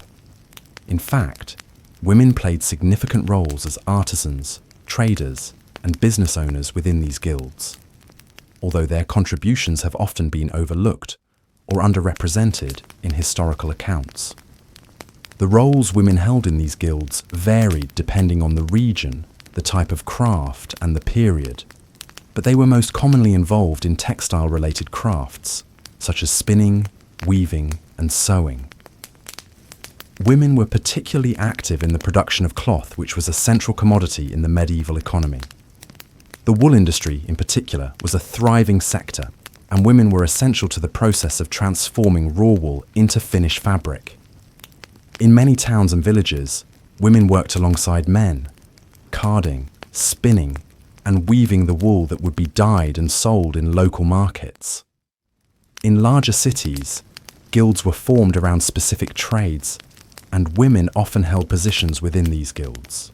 However, women's involvement in guilds was typically more indirect than that of their male counterparts. Women were often excluded from the formal ranks of guild membership, but could still participate in the guild's activities as part of the domestic economy. Many women worked within their households, where they produced goods that were sold by their husbands or male family members. For example, women who were married to male guild members often worked as assistants or helpers, contributing to the family business. These women often worked in roles that required expertise, such as designing intricate tapestries, fine embroidery, or leather goods, but they were often unacknowledged by guild records, which were dominated by male names. One of the most interesting aspects of medieval craft guilds is the relationship between women and the apprenticeship system. In many cases, young women were trained in specific crafts from an early age, often by their mothers or female relatives. They learned the techniques necessary to work in the same craft as the men, but the path to official guild membership was often blocked. Though some women were able to run their own workshops and even act as business owners, they rarely had the same access to the protections and privileges granted to men in guilds. In some regions, however, women were able to form their own female-only guilds. These were typically organized around crafts that were more domestic in nature, such as embroidery, weaving, and brewing. The guilds for women were often smaller and less formal than those of the men, but they provided a platform for women to exchange ideas, trade goods, and support one another in a male-dominated economy. While women's roles in the craft guilds were often overshadowed by the more visible positions of men, there were notable exceptions. In some towns, women managed entire workshops and were responsible for training apprentices. These women were often widows whose husbands had passed away, leaving them with the responsibility of continuing the family business. In these cases, women took on the leadership of their guilds, running successful operations that contributed significantly to the local economy. Women were particularly influential in the brewing and textile industries, where their expertise in both the craft itself and the management of business affairs allowed them to navigate the patriarchal structures of medieval society. The role of women in guilds was also significant in the context of religious guilds. Religious guilds, which were dedicated to charitable work and the worship of saints, often provided women with a platform to participate in communal activities outside of the household. These guilds were often involved in organizing festivals, pilgrimages, and religious services, and women played central roles in the administration and operation of these events.